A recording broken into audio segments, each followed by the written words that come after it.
আসসালামু আলাইকুম। আজকে একটি কথা না বলেই থাকতে পারলাম না। কথাটি হচ্ছে আমাদের সমাজ কিন্তু আমরা নিজেরাই নষ্ট করতেছি। কীভাবে? আমাদের সমাজে আমরা কোনো বিয়ের অনুষ্ঠান বা কোনো কিছু অনুষ্ঠান করলে গান বাজনা করার জন্য মেয়ে নিয়ে আসি। বাজনা, ঢোল ঢাল, বক্স ইত্যাদি সরঞ্জাম নিয়ে এসে আমরা গান বাজনা শুরু করে দিই। আশেপাশের মা বোন, ছোট বড়, বিবাহিত অবিবাহিত ছেলে মেয়ে সবাই একসাথে জড়িত হয়ে বসে সেই নর্তকীর নাচ দেখা শুরু করে দিই। আমার চোখে আমার পাশের গ্রামের একটি ভিডিও দেখলাম, বিয়ের অনুষ্ঠান, চতুর্পাশে ছোট বড় বিবাহিত অবিবাহিত ছেলে মেয়ে বসে এমনভাবে ড্যান্স দিচ্ছে। শরীরে তো পোশাক আছে, একটা পোশাক, বুকে তো ওড়না নেই, এমনভাবে ঝাঁকাঝাঁকি করতেছে।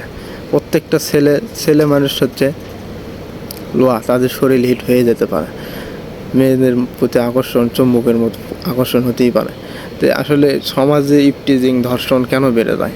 এই সব কাজ কামের জন্যই তো আমরা নিজেদের পায়ে নিজেরাই কুড়াল মারি। আমরা মুসলিম হয়ে আমাদের ঘরের মধ্যে নিয়ে এসে এখন নাচানাচি শুরু করে দিয়েছে। তাহলে এখান থেকে যখন নাচ গান শেষ হওয়ার পর কোনো মেয়ে বা কোনো পুরুষের মনে, কোনো বা ছেলের মনে যদি কোনো আকর্ষিত শুরু হয়ে যায়, তাহলে তখন কী হবে? তখন তারা ধর্ষণে পরিণত হয়ে গেল। তারপরে কী হলো? মুসলমানদের উপর আঘাত চলে আসলো, মুসলিম ছেলেমেয়েরা ধর্ষণ করলো, তাদেরকে সমাজ থেকে বঞ্চিত করা হবে, তাদের নামে বিচার সালিশ করা হবে। আসলে ভাই, আমরা তো নিজেরাই নিজেদের সব ক্ষতি করি। আমরা কেন সমাজে এই উচ্ছৃঙ্খলা বিশৃঙ্খলা সৃষ্টি করতেছি? আমরা কেন এই নাচ গান, মঞ্চ, উৎসব ঘরের ভিতর নিয়ে আসা করতেছি? হ্যাঁ, এটা কি সরকার ঠিক করে দিবে?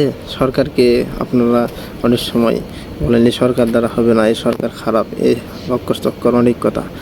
আমরা নিজেরা যদি ক্ষতি করি, সরকার কি এটা বারণ করতে পারবে? আমরা নিজেরা কেন নিজেদের জ্ঞান মাথায় নেই না, কেন বুদ্ধি মাথায় নেই না?